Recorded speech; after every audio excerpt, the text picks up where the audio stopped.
This episode of the podcast is sponsored by Clean Cut Barbershop, located on 21 East Kelsey Avenue in Salt Lake City, Utah. To schedule an appointment, visit cleancutbarbershopslc.com. Walk-ins are also welcome. Mention Short Story Bingo and receive $5 off your first visit.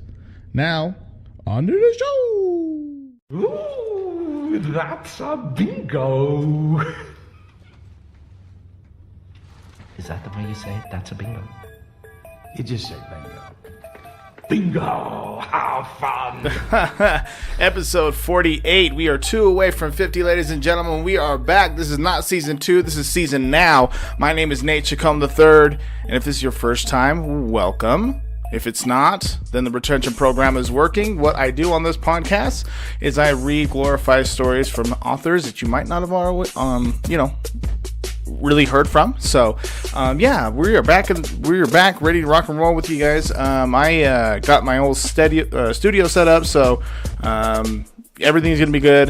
We got a video coming out as I get that set up to give you guys a more interactive feel to what we're doing here. But I want to give a big shout out and a big thanks to all the listeners, as the numbers have stayed pretty high. I mean, I'm averaging about 490 hits a day still, so I apologize, with that being said, for the new content, but or lack thereof for that matter. But I'm here and we are going to make this work.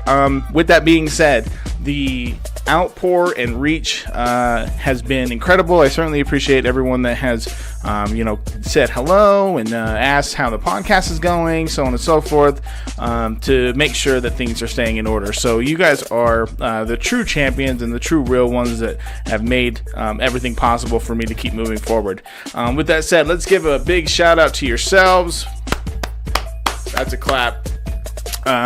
We are about to embark on a whole new thing for Short Story Bingo, and I am excited to take on what new platform we're going to be doing, as far as bringing more guests on and reading a lot more chapters of some of your favorite books, and again, some abstract ones that maybe you might not have heard. So I'm pretty excited about all that. Today we're going to be reading from Ben Westhoff, and he released a book called Original Gangstas.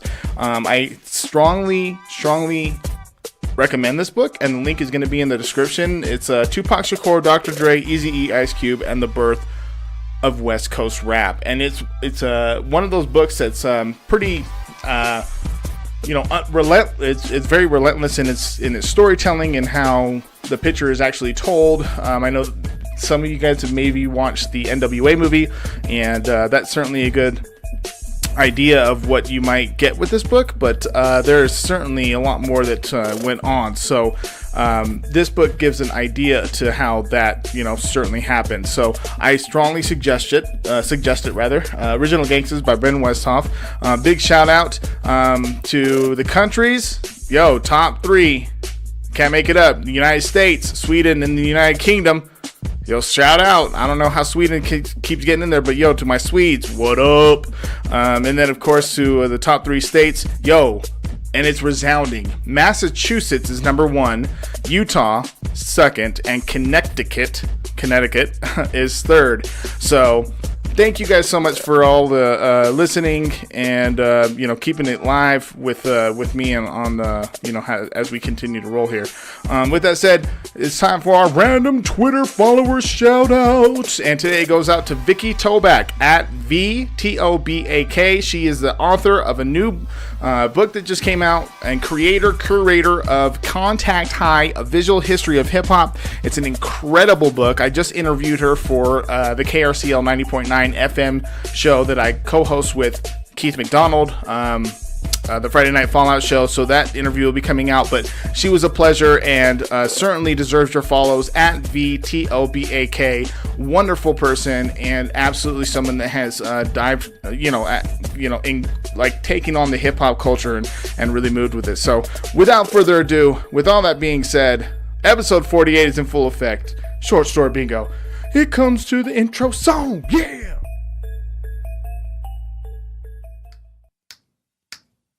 Short story bingo. Short story bingo. Short story bingo. Short story bingo. Sometimes they're funny and sometimes they're sad. Most of the time they're funny because I hate to be sad. Short story bingo. Short story bingo. Short story bingo. Short story bingo. But don't take my word for it. Spare fingers. Chapter 19. The One by His Side. By his late 20s, Eazy E had achieved his dreams. He created one of history's most successful independent music labels, Ruthless. In the early 90s, he maintained a Contra. Wait. A Contra? C-O-T. God damn it. Am I already starting off like this? C-O-T-E-R-I. A Contra. A Contra. Right? C-O-T. I can't even fucking. Alright. E-R-I-E. Contra. Contra. How do you spell that? Pronounce. P-R. Pronounce. There we go. How to pronounce this? C-O-T-E-R. Coterie? No. Okay, it's Coterie. I thought it was Contra. All right, fine. Okay, let's redo this. All right. He created one of history's most successful independent music labels. In the early 90s, he maintained a coterie of talented artists. Hey, also, what the fuck does coterie mean? Dude, it better mean something like super cool. Definition. A small group of people with shared interests or tastes, especially one that is exclusive of other people. A coterie of... Okay, all right. Thanks, Ben. Dude, also, just like say he, maintained a group of talented artists, interested in the same things. Okay. In the early 90s, he maintained a coterie. Actually, you know what? Word of the day, you know what I'm saying? In the early 90s, he maintained a coterie of talented artists, loving women, and adoring children. His girlfriend, Tracy Jernigan, drove a new Acura with the license plate Love for E. And love is spelled, as you would guess, L-U-V. He indulged hobbies like skateboarding, and built his collection of monster dolls. Yo, man. He amassed lowriders. At Christmas, he drove around in one while wearing a pom-pom Santa hat. That's pimp. At restaurants, he'd order one of everything just because he could. He came and went. You know what? Yeah, this whole menu, cook that. And so that we can all have it. Of course, sir. We will absolutely do that for you. Cool, man. Well, then get to it. It's just that there's only two of you. So do you still want the menu? I want the fucking menu twice now. You understand? At restaurants, he'd order one of everything just because he could. He came and went as he pleased between his various houses and mansions where his friends and artists lived in the extra rooms, rent-free. Dude, his social circle stretched all... Okay, hold on. As I'm already seeing this, keep your circle small, y'all. Like, Tekashi 6ix9ine just got indicted by the feds because... Well, not because of any, I don't know, allegedly things have gone on. But once you get indicted by the federal government, once the government comes and swoops you up, I don't know how alleged it can become, but it's alleged at this point that he was racketeering and such. So they got him under the RICO Act. But just the point is keep your circle small. His social circle stretched all over the LA metro area. From Cal State, Northridge, students to old Compton friends. He'd even created a film company, planning to release a thriller he'd help write, and would star in called Smiling Faces with a Z, so F-A-Z-E-Z. Please, God, tell me that came out to be a movie. Please, hold on. Smiling.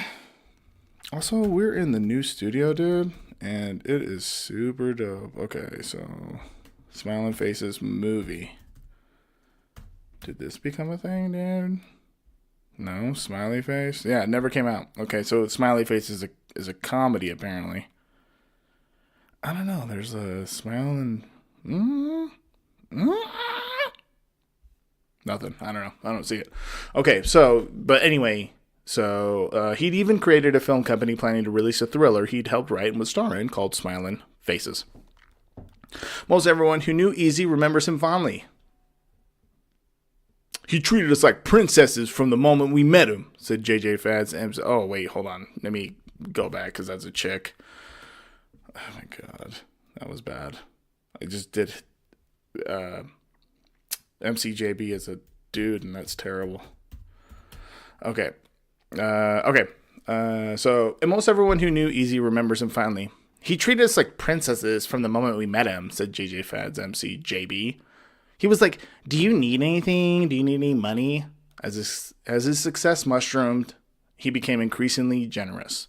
His bodyguard, Joe Fierro, recalled Eazy covering fancy dinners and medical bills for the birth of 2 of his children. Yeah, dope. His former crack dealing partner, Mark Rucker, had gone on to get a straight job as a welder. Hey man, good for you. You know what I mean? But when they reunited, Eazy insisted he quit and give him a job with Ruthless. You know, just helping your folks out, man. Eazy bailed people out of jail and tipped waitresses lavishly. Of course he did. He gave to charity too. Okay. He was particularly devoted to a mentoring and education organization called Athletes and Entertainers for Kids. Not just writing checks, but helping plan their trips to amusement parks in painstaking detail. Nice. Down to the goodie bags and the t-shirt design. He was fully engaged. I cannot say enough about Eric as a human being, said Elise Kim, the organization's founder.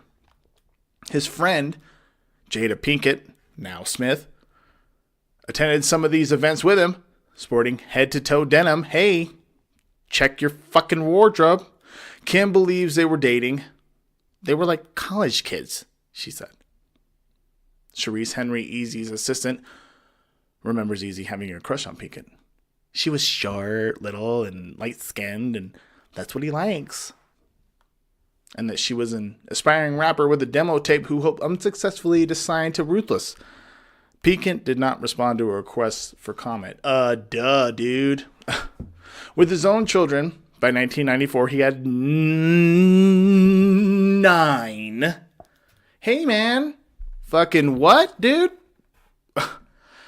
Just 9 kids? Hey, also, fucking, you know what I'm saying? Like, take it easy, dude.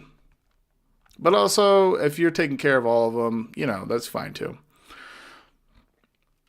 But also don't have 9 kids. You know what I'm saying? Like, fucking, I'm sure maybe we might know more as this goes, but like, dude, with his own children, by 1994, he had 9.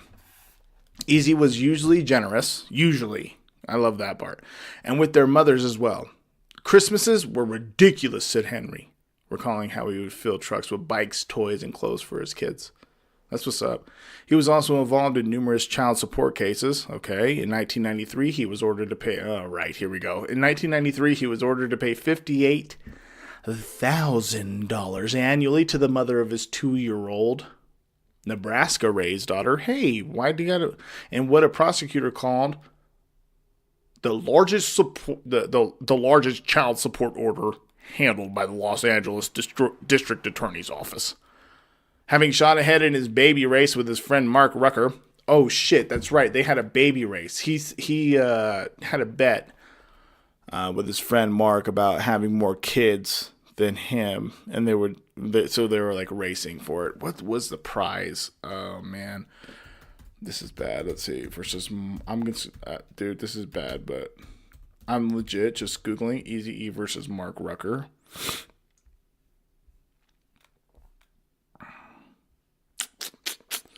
Maybe.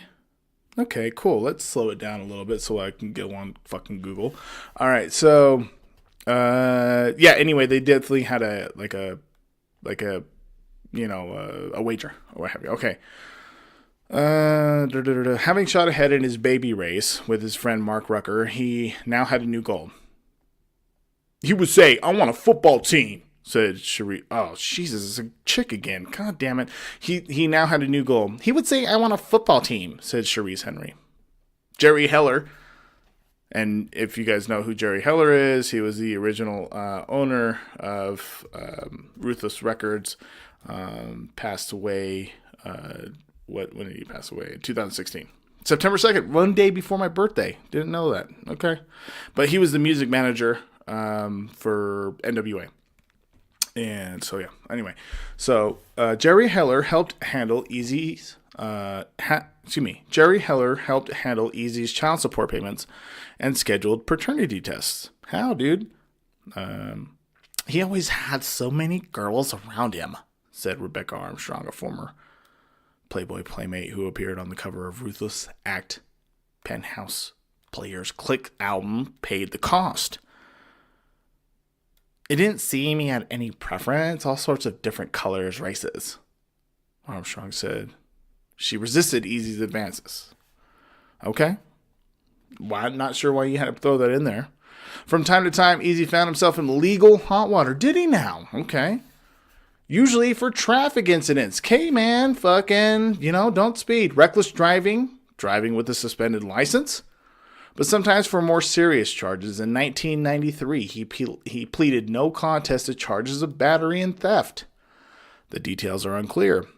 And his punishment was ordered to make a fire safety public service video, which you can see on YouTube. What? Hey, dude, what? Hold on. In 1993, he pleaded no contest to charges of battery and theft. The details are unclear. And his punishment was ordered to make a fire... Dude, hold on. Okay. Let's do YouTube right now. I'm going to include this in the link so that you guys can see it too. Fucking what, dude? Okay. Fire safety, Eazy E. Oh my fuck, dude. Hey.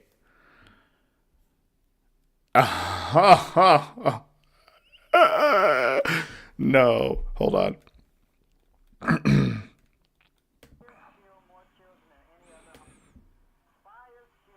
Oh my god. Okay. Hold on, dude. Hold on. Okay. Okay, I'm going to play this on my phone. Don't make this happen to your children. I'm including this on the link, but I promise you guys. So it says Eazy E of Ruthless Records / Toker PSA / commercial. I'm only gonna play like the first 10 minutes of it, but hold on. Eazy E fire safety. But he had to do this. You know what I'm saying?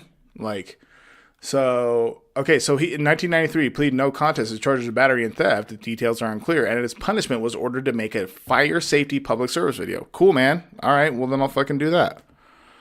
All right, so here's a little bit of that. Here, you guys can. Fires kill more children than any other home accident. It's Eazy E, dude. And many are seriously burnt. Don't be alarmed. Don't let this happen to your children. Listen to me, Eazy E, and set a good example for fire safety. Take special precautions against fire dangers for children. Teach your children household fire rules and urge other parents to practice fire safety in their homes. Toys can be replaced. Your kids can't. Yo, word up, Eazy. Hey, man. I'm with you, dude. Toys can be replaced. You know what I'm saying? That's actually true. Actually, that's not a bad... I like that one. I'll be honest. I like that one a lot. So that was his punishment, though, was to record that. All right. Though Henry said she never saw him lose his cool, his knuckles were scarred from fights. Ruthless Assistant General Manager Gary Ballin said he saw Eazy knock out a 300-pound man cold with one punch. Eazy had a violent shriek, which extended... Okay, here we go. Eazy had a violent shriek which extended to women. Tracy Jernigan, whom Eazy once shot in the head with a BB gun, dude, demurred when I asked her directly whether he ever hit her. Now, demurred is a really good term, mostly because it like you like look down and you're like, like you kind of object a little bit or something. You know what I'm saying? You kind of hesitate. And so this is coming from Ben Westhoff. He's a investigative journalist. So he's looking into this. So when he asked her about this, she clearly was like, okay, demurred is spelled DEMURRED.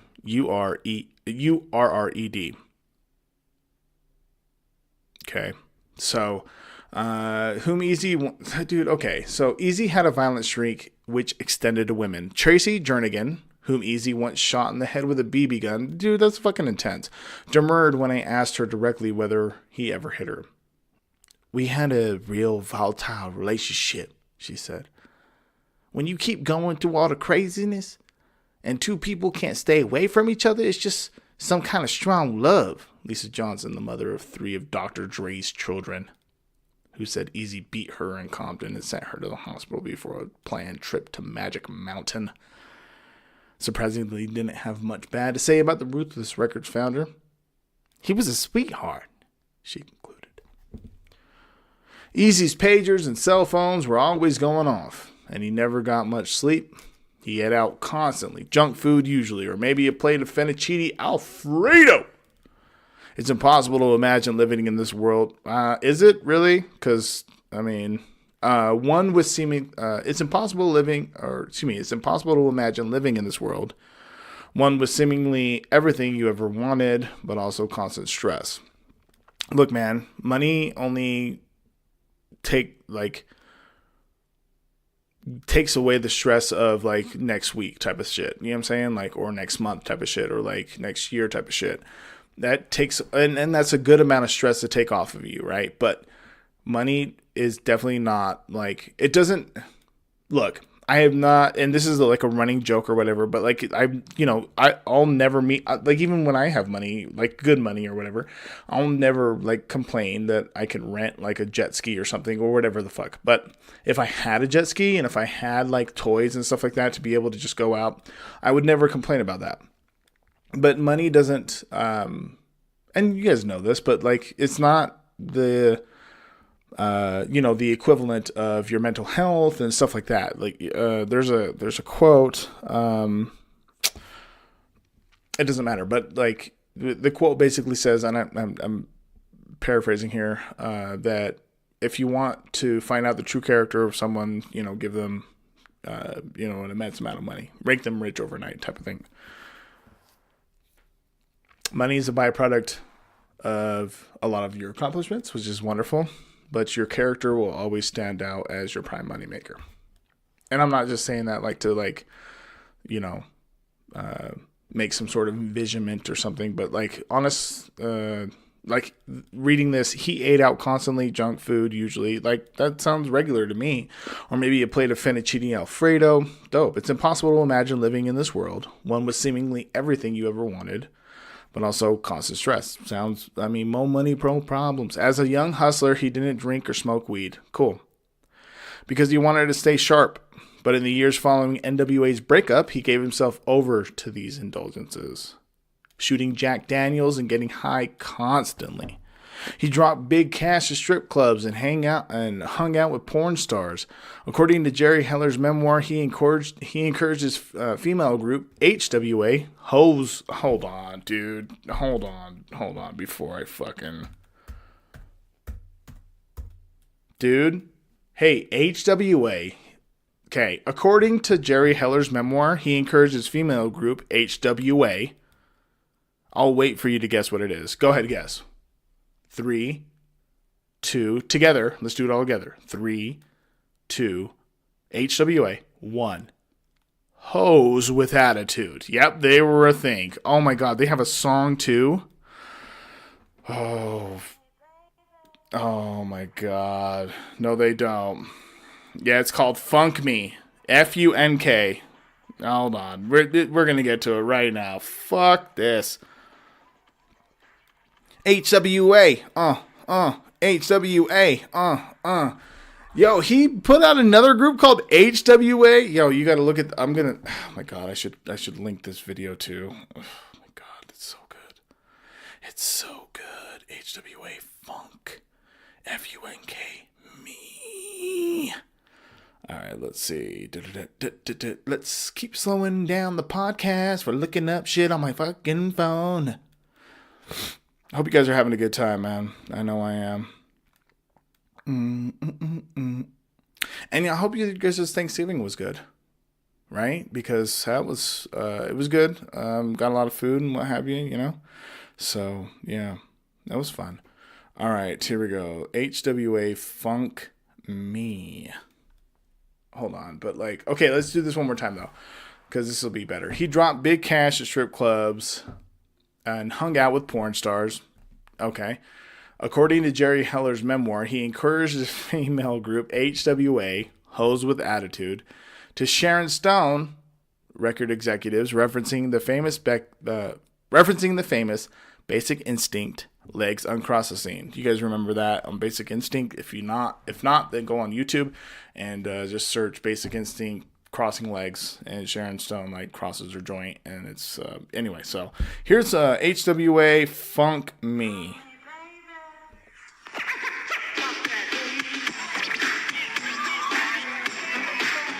Okay.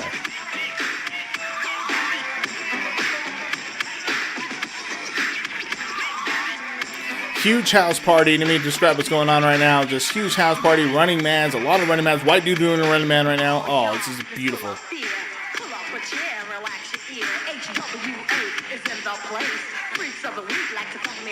Shut up. Come on, baby. Funk me some more.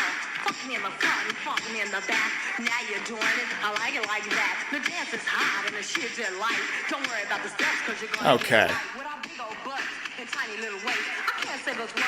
I might get a cake. It takes a lot of rehearsing. Oh my God. All right. Okay, so I'm going to include that video as well in the description. But HWA Funk Me is what it's called. Funk me in the front, funk me in the back. All right. Obviously, they're okay. So, so he dropped big cash at strip clubs and hung out with porn stars. According to Jerry Heller's memoir, he encouraged his female group HWA to Sharon Stone record executives, referencing the famous Basic Instinct legs uncrossing scene. For all his Lagras, Eazy was unsettled. He had trouble on his mind. The Suge Knight menace wasn't going away, and he soon learned of another enemy, heavily armed Southern California white supremacists. In July 1993, the Los Angeles Times reported that the FBI was investigating a group of skinheads who wanted to start a race war and had amassed a giant cache of machine guns, sawed-off shotguns, and pipe bombs. Hey man, what? Their purported targets included Rodney King, Al Sharpton, and Eazy. Eazy and some of the others were never warned they were in danger. Okay, he couldn't help but see this as further payback for the song Fuck the Police. Again, the FBI has shown their true feelings, read a statement he released. Again, hold on, let me do my best, Eazy. Okay. Again, the FBI has shown their true feelings. God, that sounded like a lazy fucking Charlie Murphy. Again, the FBI has shown their true feelings. Oh, that's what I got. Read a statement he released. The FBI contended Eazy's safety was not endangered. But more than external threats, Eazy was being eaten up from within. Since Cube and Dre left NWA and became even bigger stars, he'd had a chip on his shoulder. Henry believes this is why he began smoking weed after The Chronic came out. I'm thinking he was trying to mask how he was feeling deserted and embarrassed. He was anxious to prove he could win without them. He sat on Arsenio Hall's and Howard Stern's couches and complained that Dr. Dre was a fraud, a studio gangster, before he took up with Eazy. Dre had been wearing biker shorts. Dre had been wearing biker shorts and wasn't even repping Compton, he went on, but the public didn't care.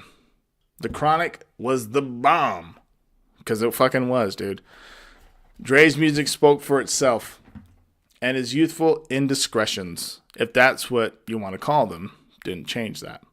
Hell no, it didn't change that. Are you serious? The Chronic is as Ben Westhoff said, the Chronic was the bomb. It was, dude, like, hey, look up the Chronic if you haven't. All right, and it's the bomb. Okay, so yeah, that's what's up. You know what? Since we're talking about the Chronic and it being the bomb, we might as well play a little something from it. So fucking let's do that. Yeah, this is DJ Charmaine Champagne, and this is your Chronic Out radio station. So you got to be listening to the Chronic. These are sounds from the brother side of the death row camp. Something real. Oh shit! So let me put this word in your ear. Oh, lock it up! Lock it up! Come on in, baby. Hey, stupid! Why you running, huh? Hey, I told you kids about running this damn house. This is the video. Yo, she's in hair curlers. Yeah, we're going to work so we can go up and be just like you. Hey, y'all going to the picnic today? Yeah, thought you knew. Hey, Snoop! Oh shit! Hey, what's up, girl? How you know I missed the bomb? It's the bomb. You heard her? 1, 2, 3 into the 4. Snoop Doggy Dogg and Dr. Dre is at the door, ready to make an entrance. So back on up, 'cause you know we're about to rip shit up. Give me the microphone first. So like a burst, like a bubble. Compton and Long Beach in trouble. Now you know you in trouble. Ain't nothing but a G thing, baby. Two low death Niggas niggas me so crazy. Death row Is the label that pays me. unfadable. All right. So. All right. So yeah. I mean, it was dope. Okay. So. Okay. So the Chronic was the bomb. All right. So let's go back. The Chronic was the bomb. Dre's music spoke for itself and his youthful indiscretions, if that's what you want to call them. Didn't change that. Eazy's jealousy began affecting his business dealings. MC Ren complained that his recording budgets kept getting slashed, not because he wasn't selling, but because he wouldn't come out swinging against Dre. Another reason Ren may have gotten the short shift was because Ruthless was on an insane hiring spree, looking for the next big act to make everyone forget Cube and Dre. Early on, Ruthless had signed very few artists and hit with nearly every release. Now, Eazy signed dozens of different acts. In 1994 alone, Ruthless released albums from 9 different artists, including little remembered acts like Nashville rapper Pistol and female duo Menage a Trois. Okay, so, but it's spelled Menajahtwa. Menage a Trois. Okay. Eazy didn't want Ruthless to be known for just Gangsta Rap. He toyed with the ideas. He wanted to start. He wanted to sign a contract with Disney to put out a soundtrack for Aladdin in 19. He toyed with the ideas of a sub-label dedicated to. Okay, dude. All right. He toyed with the ideas of a sub-label dedicated to children's music and even made a song himself with Guns N' Roses, though it never saw the light of day. What? That fucking sucks. Curiosity was one of his defining traits. Eazy was fascinated by Judaism, for one.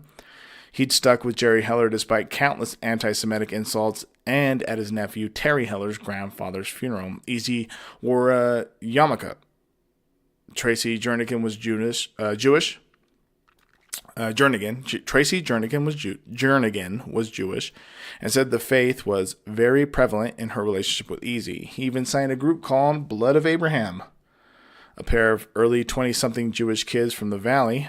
Though major labels expressed interest, Eazy promised them freedom to express their political messages on songs like, there we go, all right. Eazy promised them freedom to express their political messages on songs like Niggas and Jews, Some Say Kikes. Yo, that's a song, dude. He said, you guys are on a militant trip, said group member Benyad, spelled Benyad. You can talk whatever shit you fucking want. All right. Eazy was also fond of Mexican American culture. All right. Which he called the Sleeping Giant. Convinced Latino rap was the future, he signed, oh shit, I didn't know this. He signed Kid Frost, who come up in the electro scene. Okay, that's what's up. He signed Kid Frost. I didn't know that. Okay, so who'd come up in the electro scene and broke out with his 1990 Chicano Pride anthem La Raza. Yeah, dude. I didn't know that he signed to Ruthless. That's crazy. From his album Hispanic Causing Panic. Hispanic Causing Panic. Hispanic Causing Panic. All right, Eazy bought him out of his Virgin contract, Virgin Records. Wow, man. Let me reread that without any interruption. Eazy was also fond of Mexican-American culture, which he called the sleeping giant. Convinced Latino rap was a future, he signed Kid Frost, who'd come up in the electro scene and broke out with his 1990 Chicano Pride anthem, La Raza, from his album Hispanic Causing Panic. Eazy bought him out of his Virgin Records contract. Yo, have you guys heard La Raza? If you haven't, then fucking here you go. You're welcome. Hey, homie, I'm getting tired of dudes just getting over on the raza. Yeah. What? This is for the raza. Yeah. Yeah. Yeah. Fucking This yeah. is for the raza. Yeah. This is for the raza. All right. Anyway, so La Raza. Okay. Kid Frost was already a legend, but Eazy also befriended a South Central gangbanger named Gilbert Izquierdo, known as Toker. He and his friends weren't impressed with early Latino rappers, and as a group, Brownside made hardcore rhymes describing their real lives in their neighborhoods. They even self-financed with street money following Eazy's template. One 1994 afternoon, the whole crew arrived at the Ruthless offices. They were a dozen or more rappers and neighborhood associates alike, with names like Danger and Trigger, and hairnets and Pendletons buttoned at the top. They rolled up in Chevy lowriders, hard tops and convertibles, even a station wagon, B. I'm serious, it says even a station wagon. Eazy couldn't believe the fleet. Whose cars are those outside? Oh, come on, that's a bad Eazy E. Come on, let's do that one more time. Okay. Eazy couldn't believe the fleet. Oh, fuck, it's too high, or too low. Whose cars are those outside? Oh, God, it sounds like a 1920s newspaper, dude. Eazy couldn't believe the fleet. Whose cars are those outside? Okay, Eazy said by way of hello. Okay, whose cars are those outside? Eazy said by way of hello.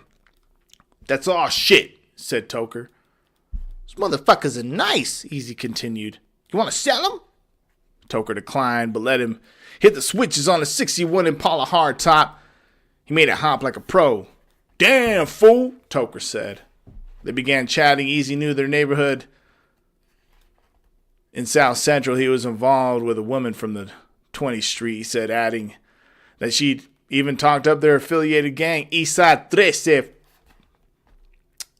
Nothing could have endeared him more to the crew, and meanwhile, Eazy was impressed with their video for their song Gang Related. He offered to sign them, but Toker eventually convinced him to give them a distribution deal. Dope, man. Brownside recorded their own version of the Boys in the Hood called Vatos I wanted to say en el barrio, but called Vatos in the Barrio. And Eazy and Toker became close. When Eazy recorded his Fire Safety PSA, Toker recorded his Spanish language version. Dope. Oh, okay. That Fire Safety joint that I played for you guys earlier, they did. Okay. Eazy liked Toker for his generosity, and because he helped him feel close to the streets. The Brownside crew, indeed, remained in the thick of things. Danger was later murdered, and not long after linking with Ruthless, Toker fought a murder charge himself. He was found guilty and agreed to be sent back to... Fuck, dude. He was found guilty and agreed to be sent back to Mexico, where he hadn't lived since childhood. Oh my God, dude. But his sentence was overturned on appeal. Okay, and he and Brownside today continue to make music in Los Angeles. Okay. Of all the new Ruthless acts, one was poised for a huge breakout. You guys ready for this? Go ahead and guess which Ruthless act was ready for a breakout. And while you guys are guessing, I'm going to insert their song right as you're guessing. So 1, 2, 3, keep guessing, keep guessing, keep guessing, keep guessing, keep guessing, keep guessing, keep guessing, keep guessing. We're not against rap. We're not against rappers. but we are against those thugs.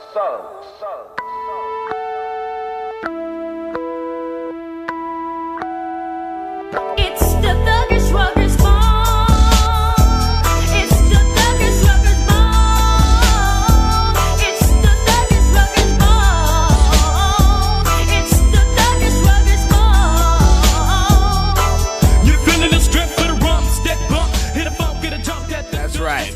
So it was Bone Thugs and Harmony. So of all the new Ruthless acts, one was poised for a huge breakout. Bone Thugs and Harmony, a wholly original quintet that included a pair of brothers and a cousin whose members came out of desperate circumstances. As he later explained on the show America's Most Wanted, Bizzy Bone was abducted as a child and worked at a dope house during his teen years.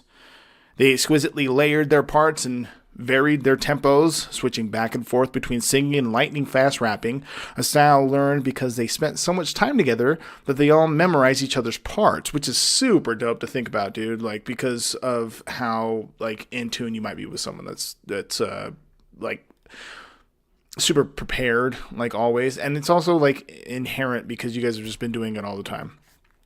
Okay, so a style they learned because they spent so much time together that they all memorize each other's parts, creating an unprecedented new sound. It just started to sound like we were harmonizing, Crazy Bone told me. And people started telling us, you don't sound like the Rapping Temptations. Originally called Bone Enterprise, and then just Bone, they came out to L.A. on something of a whim. Group member Flesh and Bone was attending school in the area and convinced the others it was crawling with celebrities and opportunity. Longtime NWA fans and intent on signing with Eazy, they took a Greyhound to Los Angeles where they began to call Ruthless, leaving persistent messages. Eazy finally called them back and Crazy Bone rapped for him over the phone. Eazy said he'd be performing in Cleveland in a couple of weeks where Eazy finally met them backstage because they're from the Cleveland area.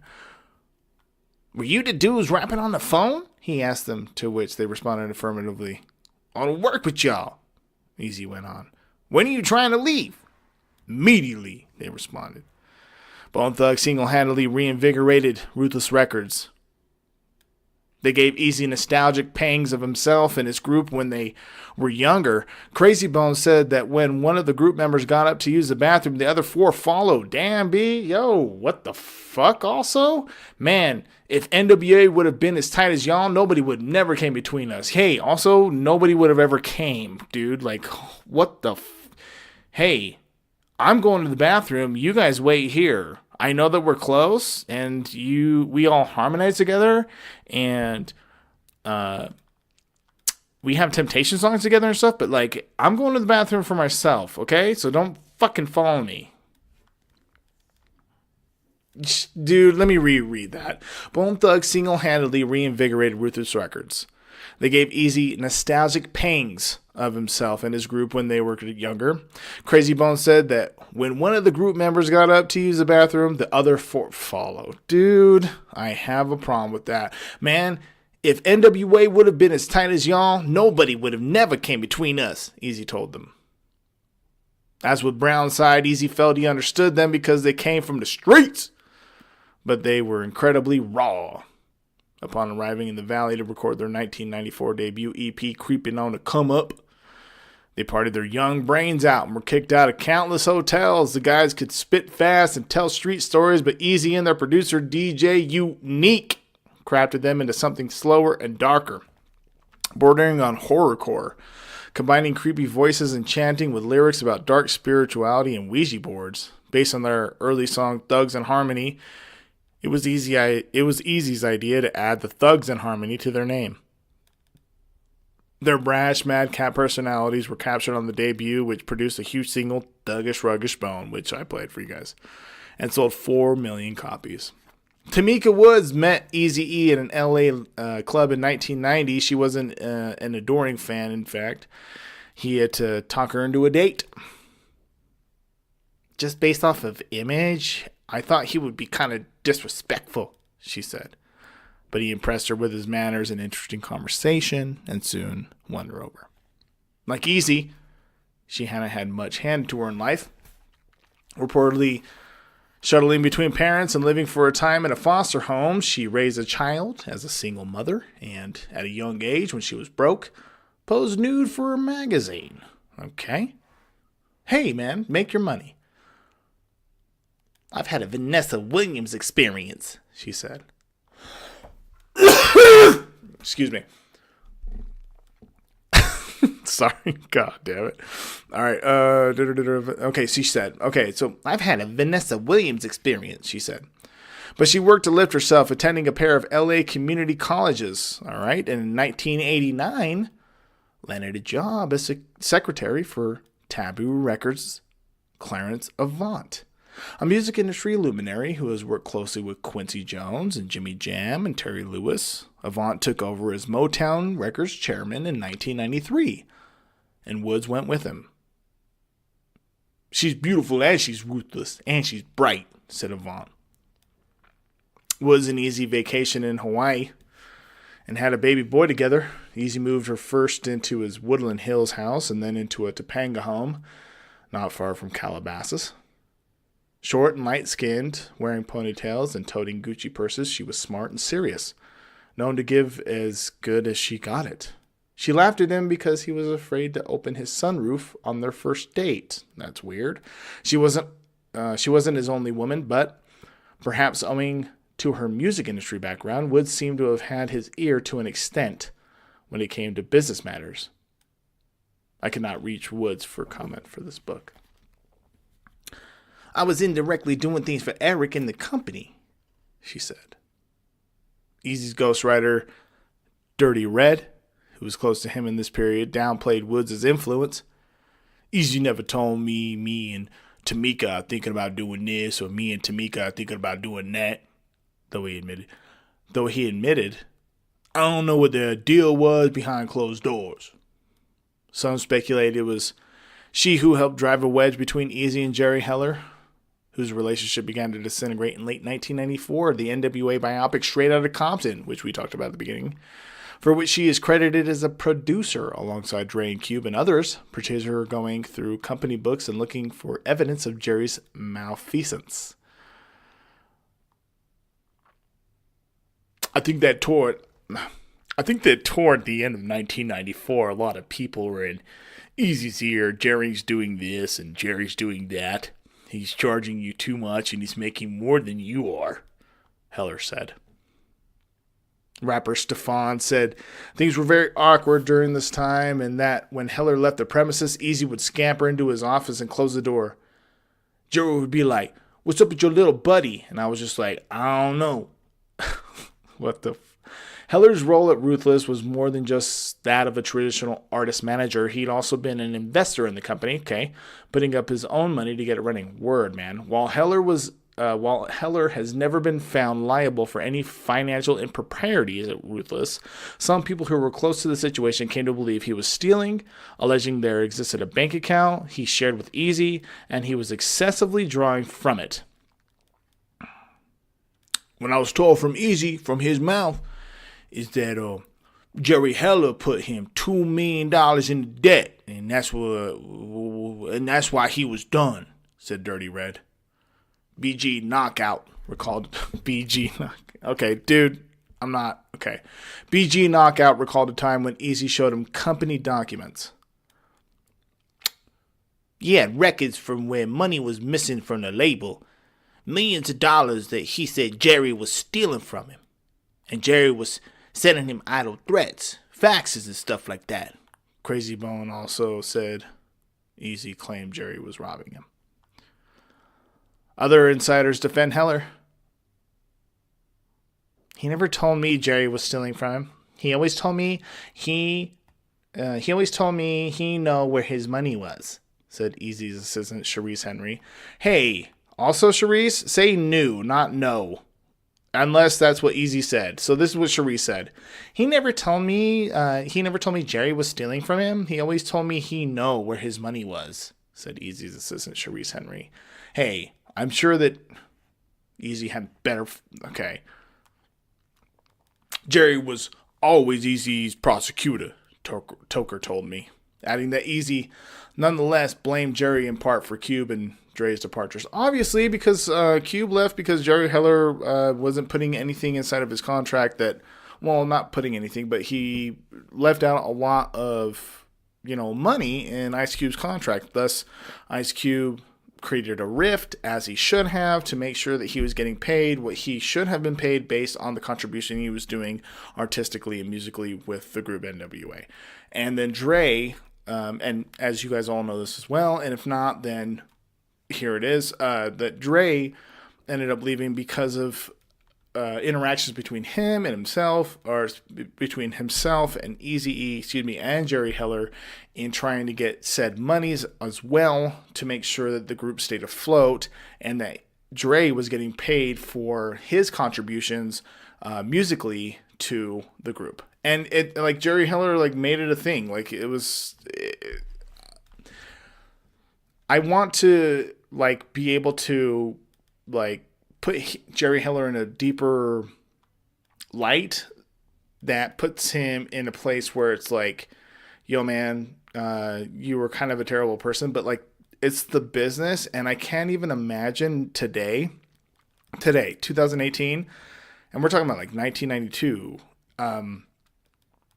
we're signing a deal and, like, getting kind of, well, not kind of, signing a deal and not getting all the monies that you should because of the contributions that you're making, and, having a stance against that. But there's so many rappers now, being that hip hop is like the number, and I'm not even making this up, but like hip hop and rap is the number one music genre being listened to in the world, that, like, guys are just signing deals, man. So, peace to that as far as, like, Cube standing up for himself in 92.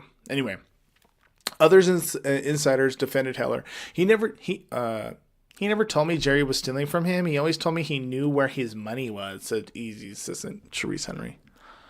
Jerry was always Eazy's protector, Toker told me, adding that Eazy nonetheless blamed Jerry in part for Cube and Dre's departures. Heller insists he didn't steal a dime. It's the most ridiculous allegation I've ever heard, he said. Around this time, Eazy took on a new lawyer named Ron Sweeney. What up, Ron?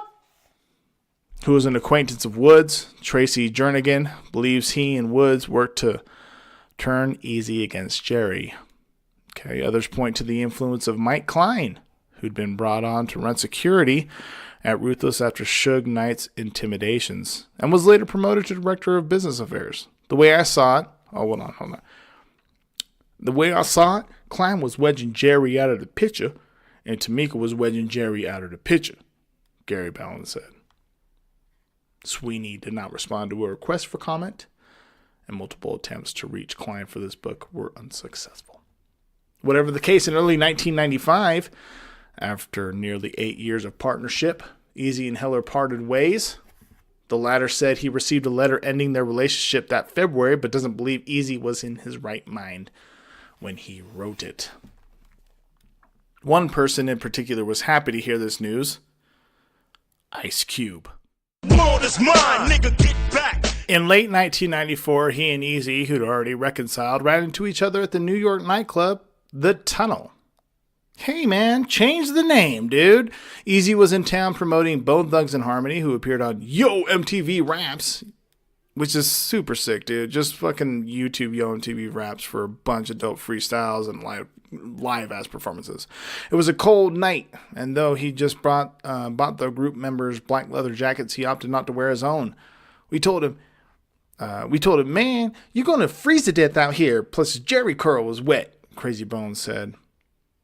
Cube arrived with upstart label owner Puff Daddy, now P. Diddy, and his emergent artist. Oh, shit, word? Cube arrived with upstart label owner Puff Daddy and his emergent artist, Notorious B.I.G. That meeting would lead to the latter's collaboration with Bone Thugs called Notorious Thugs. Cube got a booth in the club, and Eazy joined him. The conversation turned to reuniting NWA. Eazy noted that Jerry was out of the picture. I told Eazy I was down, Cube said. He was in his feud with Dre at the time. I told him if he could work that out, call me. A year earlier, Dre said in an interview that the group couldn't reunite unless it was on death row, which, considering Eazy's animosity towards Suge, was never going to happen. But Dre said he and Eazy spoke on the phone in early 1995 about maybe putting NWA back together. It seems like, dude, my Dre fucking accent was dope, dude. Let's do that again. But Dre said he and Eazy spoke on the phone in early 1995 about maybe putting NWA back together. It's Dre, bro. It seems likely that their icy relations were beginning to thaw. Good, man. To the benefit of a reunited NWA. It was definitely going to happen, Crazy Bone said. He added that though Eazy still didn't acknowledge Dre's critical role in starting Ruthless, he was focused on fixing the damage he'd done between them with the hope of getting the band back together. That night at the Tunnel, again, the Tunnel's the name of a fucking club, Eazy and Cube spoke for hours. When the club closed, Eazy was ill-prepared for the chilly New York weather. Hey man, fucking pack. He couldn't catch a cab, so he simply walked off toward his hotel, shivering. What? Eazy returned to Los Angeles with a bad cough. Okay. Eazy was very sick. He didn't let on, but there were signs that he had begun to realize something was seriously wrong with him. In December 1994, after returning from New York, he recorded a track called The Motherfucking Real. Now everything's good in my hood and it's on and poppin'. Easy motherfucking E from East Side, South Compton. Featuring MC Ren and producer DJ Yella, in which he speaks on his fate and legacy. When I die, niggas bury me. Make sure my shit reads Easy motherfucking E, and it's a fact. To be exact, my tombstone should read, he put Compton on that map. All I remember is him coughing a lot, MC Ren said, concerning the song's recording. I just thought he had a cold. He started to act like someone whose days were numbered. He hurriedly signed on publicist Phyllis Polak to help promote the yet unrealized NWA project, and he got back in touch with Terry B., the white female rapper who'd released her debut on Ruthless in 1990. After seeing Ice-T perform with After seeing Ice-T perform with Body Count, Terry had felt the call of rock music and started a band called Manhole. Hey, man, what? Dude, you're... Okay, so, hold on. Okay, so you are going to just start... Okay, so you're going to start a group called Manhole based off Ice-T perform Body Count. So you're like, you know what? Hey, you know what? Have you guys heard this song? Hold on. I got a tape of it right here. Yo, check it out.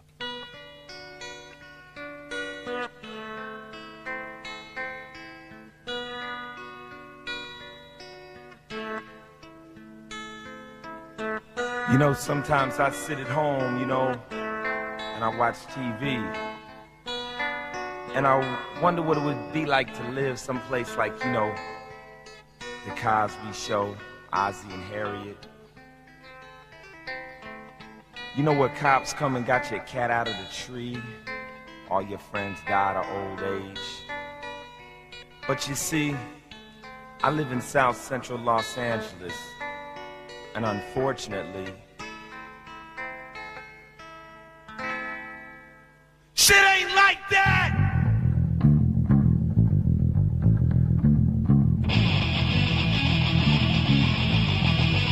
It's real fucked up!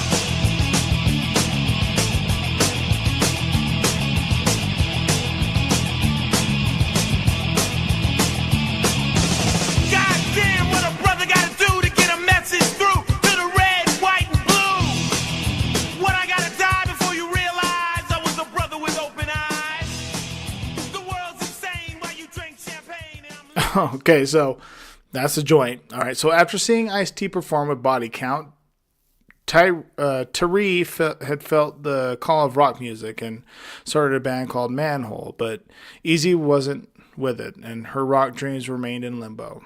Since she was still bound by the terms of her Ruthless deal, that is until early 1995, when Eazy called her out of the blue, asking to meet up at the Delamo Fashion Center in Torrance, he announced he was letting her out of her contract.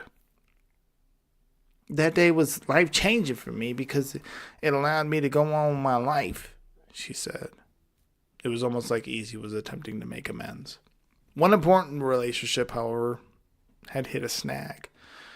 Tamika Woods, Eazy threw her out of the Topanga. When I say threw her out, it's in quotations. Excuse me, of the Topanga house, said Vince Caruso. So let's do that one more time. One important relationship, however, had hit a snag. Tamika Woods. Eazy threw her out of the Topanga house, said Vince Caruso, Ruthless's college radio promoter. Rapper Stefan was in the midst of this squabble. He said, talking with Eazy, there about Stefan's album, Trippin' With No Luggage. That was the name of Stefan's album. Trippin' With No Luggage. They were going upstairs when they ran into Woods coming down. Tamika's carrying his shit out, huffing and puffing, so I say, "Hey, Tamika." She say, "Don't say," she don't say shit to me. He say, "Never mind her, cause she leaving." One day in mid-February, Eazy began coughing violently and experiencing chest pains. He thought it might be an asthma attack, although he wasn't known to be asthmatic. His hulking bodyguards, the twins, phoned Mike Klein, who told them to take Eazy to the hospital. They brought him to Norwalk Community Hospital's emergency room, where doctors elected to keep him overnight. A test determined that he had bronchitis. Oh my God. None of this. Okay. A test determined that he had bronchitis. God. A test determined that he had bronchitis, and Eazy was sent home. Okay. Regular shit. You know, you get bronchitis. Then you go home. None of this seemed unreasonable. None of this seemed unreasonable. Bronchitis runs in our family, said Eazy's sister Patricia Wright. Eazy soon returned to the studio where he was recording a verse for his song with BG, Knockout, and Dresta, Deresta, called DPG Killer. Eazy hadn't yet recorded his part when he got to chatting with other people, thereby putting off an increasingly impatient BG. Eventually, he found Eazy in a hallway by himself, sitting on the floor, wheezing like terribly, and I was like, "You all right?" BG said. Yeah, that Eazy was using some new huge-ass inhalers in an attempt to control his breathing. Eazy wasn't all right. He went to the Topanga house to recover. At some point, Woods returned, but so did his symptoms, as bad as before, and on February 24th, he was taken to Sedera Sinai, registered under an assumed name. He received a battery of tests, yielding a shocking result. Eazy E was HIV positive. He was on the phone crying and couldn't talk, and then the doctor got on the phone and asked me, was I sitting down? Woods said. She too cried her eyes out, but was forced to quickly compose herself. She would need to come in and be tested as well. Woods was scared, and not just for Eazy and herself. She was pregnant again with their second child. Chapter 19 of Original Gangstas, The One by His Side, which essentially is, a big shout out to how Miss Woods took care of that, as far as her experience with him and a lot of things that were going on with Eazy in general, is with Jerry Heller and the entire group, and how that worked out. Oh man, Short Story Bingo, episode 48. I hope you guys enjoyed the music. I hope you guys enjoyed the cuts. Hey, we're back. You know what I'm saying? This is what we're doing. Friday, happy Thanksgiving, which is post-Thanksgiving. We're going to end off with some Eazy E, naturally, just to end the drive out. But I really appreciate you guys. I hope you guys know that. Please email me, shortstorybingo@gmail.com. Rate, review, subscribe. Give me 5 stars so that you can give yourself 5 stars. I want to read comments. I want to hear, and I want to start putting all your guys' commentary out to other folks to make sure that everyone knows what's going on. But yeah, man, Short Story Bingo, episode 48. We are back in full effect. Nature Come the Third. This is it. And we're going to close out with Eazy E, man. Thank you guys so much. Original Gangstas, Ben Westhoff, Westhoff. It's going to be in the description to get the book. It is an incredible book. It's an incredible book. We just read chapter 19 out of it. Rolling Stone said, a history that won't settle for easy heroes or villains. It's an amazing book. It's an amazing book. It's one that if you're a hip-hop purist or if you're just a hip-hop head in general, that you'll want to take a quick peek at or a long peek at. So, Short Story Bingo. My name is Nate Chacon III. Thank you guys for so much. Thank you guys so much for tuning in. So, yeah. Bye-bye. Dun-dun-dun. Spare fingers. Cheers. Woke up quick at about noon. Just thought that I had to be in Compton soon. I gotta get drunk before the day begins, before my mother starts bitching about my friends. About to go and damn near went blind. Young niggas at the pad throwing up gang signs. Ran in the house and grabbed my clip with the Mac 10 on the side of my hip. Bailed outside and pointed my weapon. Just as I thought, the fools kept stepping. Jumped in the foe, hit the juice on my ride. I got front and back and side to side. Then I let the Alpine play. Bumping new shit by NWA. It was Gangsta at the top of the list. Then I played my old shit, it went something like this. Cruising down the street in my 6'4", jocking the bitches, slapping the hoes. Went to the park to get the scoop. Knuckleheads out there, cold shooting some hoops. A car pulls up, who can it be? A fresh El Camino rolling Kilo G. He rolled down his window and he started to say, it's all about making that GTA. Cause the boys in the hood are always hard. You come talking that trash, we'll pull your car. Knowing nothing in life but to be legit. Don't quote me, boy, cause I ain't said shit.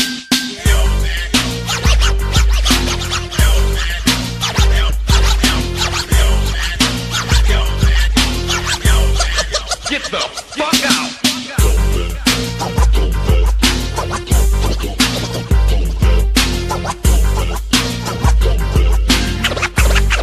Motherfucker say what? Donald B's in the place to give me the pace. He say my man JD is on free base.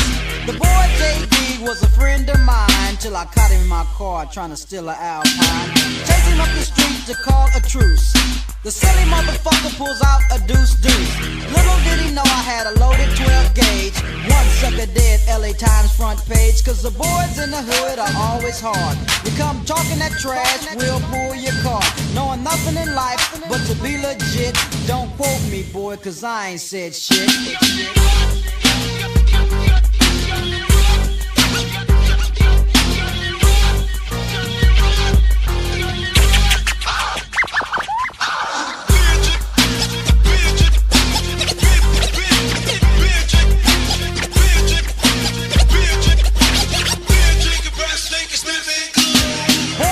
Hell, and I wanna get ill, so I went to a spot where my homeboys chill. The fellas out there making that dollar. I pulled up in my 6'4" Impala. They greet me with a 40 and I start drinking. And from the 8-ball, my breath starts stinking. Left to get my girl to rock that body. Before I left, I hit the Bacardi. Went to her house to get her out of the pad. Dumb hoe said something that made me mad. She said something that I couldn't believe, so I grabbed a stupid bitch by a nappy ass weave. Started talking shit, wouldn't you know? Reached back like a pimp, slapped the hoe. My father jumped up and he started to shout, so I threw it right across and knocked his old ass out. Cause the boys in the hood are always hard. You come talking that trash, we'll pull your car. Knowing nothing in life but to be legit. Don't quote me, boy, cause I ain't said shit.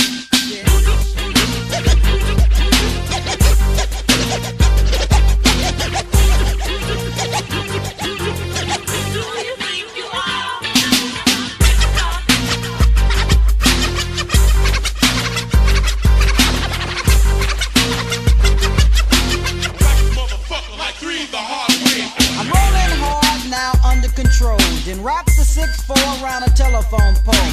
I looked at gutter and go buy another. Walking home and I see the G ride. Now Cat is driving, Kilo on the side. As they busted a U, they got pulled over. An undercover cop in a dark green Nova. Cat got beat for resisting arrest. He socked a pig in the head for ripping his guest. Now G is caught for doing the crime. Fourth offense on the boy, he'll do some time. Cause the boys in the hood are always hard. You come talking that trash, we'll pull your cart. Knowing nothing in life but to be legit. Don't quote me, boy, cause I ain't said shit.